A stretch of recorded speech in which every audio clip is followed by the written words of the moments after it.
BPL এর ঢাকা ক্যাপিটালসকে 10 উইকেটের বড় ব্যবধানে হারিয়েছে চট্টগ্রাম রয়্যালস। সিলেটে আগে ব্যাটিংয়ে নেমে তানভীর শরীফুলদের তোপের মুখে পড়েন সাব্বির শামীমরা।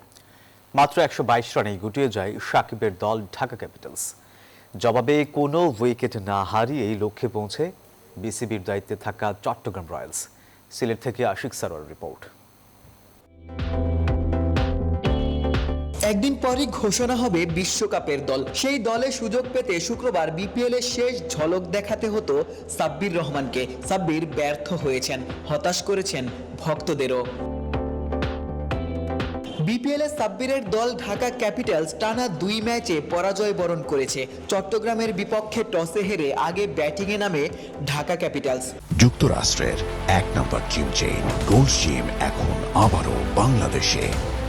বসুন্ধরা আবাসিক এলাকা ও বসুন্ধরা সিটি শপিং মলে। শুরুতেই 2 ওপেনার সাইফ এবং জুবাইদ আকবরীর উইকেট তুলে নেন বাঁহাতি পেসার শরীফুল। দলীয় অধিনায়ক মিথুনও ব্যর্থ হন। পাওয়ার প্লেতেই 3 উইকেট হারিয়ে চাপে পড়ে মিথুনের দল। সেই চাপ পাহাড় সম হয় মেহেদী তানভীরদের বোলিংয়ে। মিডল ওভারে তানভীর ইসলাম চেপে ধরেন সাব্বির শামীমদের।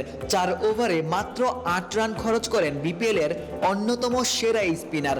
চট্টগ্রামের অধিনায়ক শেখ মেহেদীও 2 উইকেট তুলে নেন।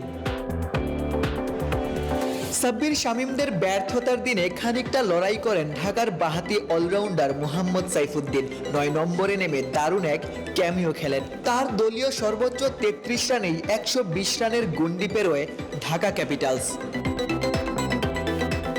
জবাব দিতে নেমে চট্টগ্রামকে উড়ন্ত সূচনা এনে দেন 2 ওপেনার নাইম শেখ এবং রসিংটন।